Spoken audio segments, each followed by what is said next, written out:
আমি থমকে যাব কোনো এক পড়ন্ত বিকেল বেলায়। বেলা শেষে পড়ে থাকবে আমার স্মৃতির কিছু অনুভূতি। রোদ যখন প্রখর হয়, একটু মন চায় শীতল হতে, দক্ষিণা হাওয়ার স্পর্শ পেতে। সবুজে আমার সতেজ স্বপ্ন, নির্জন আলোয় ছড়িয়ে কোনো এক অশ্রু চাঁদের নিশীথে। এই বিকেলের মুহূর্তটা একটি দিনের সবচেয়ে সুন্দর মুহূর্ত হয়। সেজন্যই মানুষ বিকেলে ঘোরাঘুরি করতে বেশি পছন্দ করে। আমরাও ব্যতিক্রম নই। আর শেষ বিকেলে সূর্যের তাপ খুবই কম থাকে, সূর্য পশ্চিম আকাশে হেলে পড়ে, প্রকৃতির সৌন্দর্য বৃদ্ধি পায়। আর আজকেও বের হয়ে গেলাম সবাই মিলে গ্রামের প্রাকৃতিক সৌন্দর্যের মাঝে হারিয়ে যেতে। আসলে জীবনের একটা সময় পরে সবকিছুই একঘেয়ে লাগে। চারপাশে শত মানুষ থাকলেও কেন জানি দিন শেষে ভারী একলা লাগে। শত ব্যস্ততার মাঝেও একটু সময় করে এই মনমুগ্ধকর পরিবেশে নিজেকে হারিয়ে দিয়েই যেন মনে শান্তি আসে। মাঝে মাঝে একটা বিষয় ভাবলেই কেন জানি মন খারাপ হয়ে যায়।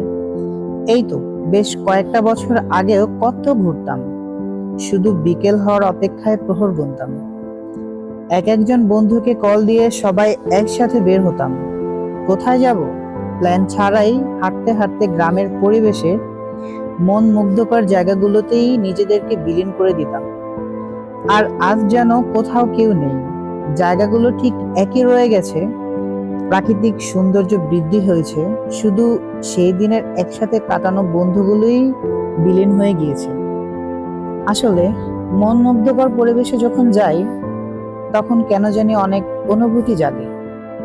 হারানো মানুষগুলোর কথা মনে পড়ে যায়। হয়তো সবশেষে সবাই একসাথে থাকতে পারলে বেশ ভালো লাগতো, কিন্তু সবশেষে বাস্তবতার এই কঠিন সংগ্রামে এক পর্যায়ে কেন জানি সব হারিয়ে যায়।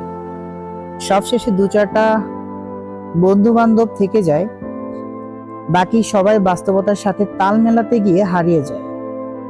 আমরা কেবল স্মৃতিতেই আবদ্ধ হয়ে থাকি, যেমন এই গ্রামের সুন্দর পরিবেশে আবার কবে আসবো তা অজানা। যদিও আবার আসা হয়, চোখের সামনে সব স্মৃতিগুলোই মনে পড়ে যাবে। হয়তো পরিবেশ কিছু কিছু জায়গা পরিবর্তন হবে, হয়তো সাথের মানুষগুলো হারিয়ে যাবে।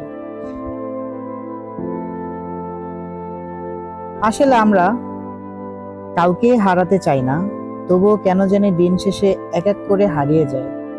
সব শেষে স্মৃতি ছাড়া কিছুই পড়ে থাকে না।